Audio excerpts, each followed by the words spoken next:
La ha pepeado. Después de una fiesta, le ha metido droga en el vaso ¿Ah? ¿De frente? Sí.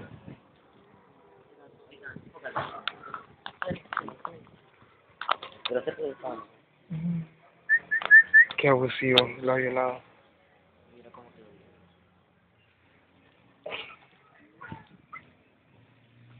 Culpable. Esa Vargas.